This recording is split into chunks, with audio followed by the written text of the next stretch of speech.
জন্ম, বিয়ে, মৃত্যু সব কিছু উপর আল্লাহর ইচ্ছা। আল্লাহ তাআলার হুকুম ছাড়া একটা গাছের পাতাও লড়ে না। আসসালামু আলাইকুম, আপনারা সবাই কেমন আছেন?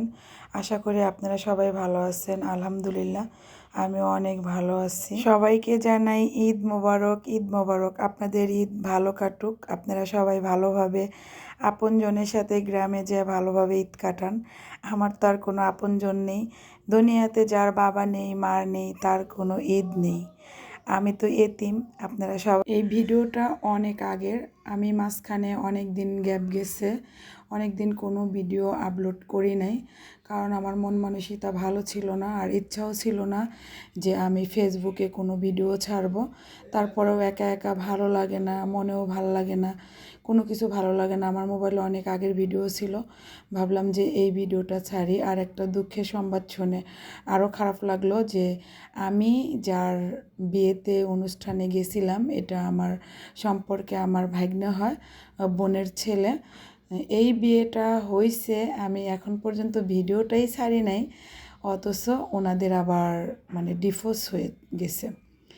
এই জন্যই বলতেছি যে আসলে কার কখন কি হয় কেউ বলতে পারে না। মানুষের কখন যে কি হয় একমাত্র উপর আল্লাহ ছাড়া কেউই জানে না। তবে এনাদের জুটিটা খুবই ভালো মানাইছিল। এদের বিয়েতে আমি গেছিলাম, বরযাত্রীতে গেছিলাম এবং বউভাতেও ছিলাম, মানে দুইটা প্রোগ্রামেই আমি ছিলাম। তারপরে বউ নিয়ে আসলাম। আমি ওখানে যাওয়ার পরে বউ দেখে ভালোই লাগছিল যে আমার ভাগ্নের সাথে দুজনের অনেক মানাইছে। এই যে এটা হলো আমার বোন আর বোনেরই ছেলে, বড় ছেলে। আমার বোনটা আসলে অনেক দুঃখী মানুষ। ও আরও 4 বছর আগে ওর হাজব্যান্ড অনেক অসুস্থ, স্ট্রোক করে প্যারালাইসিস হয়েছে, অনেক দুঃখী মানুষ। তারপরে ছেলেটাকে বিয়ে করালো, আর সেই ছেলের বউ নাকি অন্য একটা ছেলের সাথে সম্পর্ক, এই জন্যই সে বিয়ের রাত্রে তার পরের দিনে এসে আবার চলে গেছে, ডিভোর্স হয়ে গেছে। তা আমার বোনের জন্য সবাই দোয়া করবেন, ওর যেন মন মানসিকতা ভালো হয়ে যায়। আসলে মানুষ কি যে কখন কার কি হয় কেউই বলতে পারে না। তারপরেও ভাবলাম যে ভিডিওটা যেহেতু আমার কাছে ছিল, ছাড়লাম। আসলে মানুষের একটা স্মৃতি থাকে। এই বিয়েতে যখন আমি অ্যাটেন্ড করছিলাম বা ছিলাম ওখানে, ভালোই লাগছে, 2 দিন ছিলাম।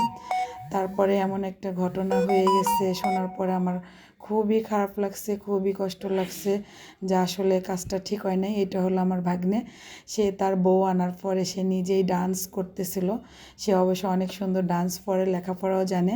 এটা হলো আমার আরেকটা ভাস্তি, সেও ডান্স। প্রত্যেকটা মানুষেরই একটা আশা ভরসা থাকে, সে গরিব হোক, বড়লোক হোক, ছোট হোক আর বড় হোক, সেটা বড় কথা না।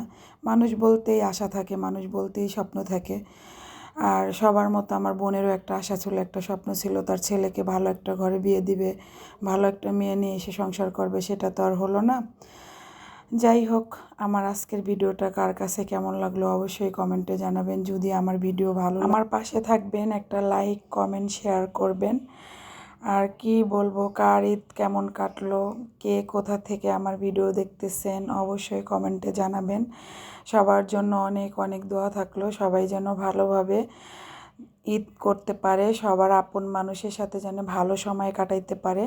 আর আমার ঈদের কথা কী বলবো, আল্লাহ হাফেজ।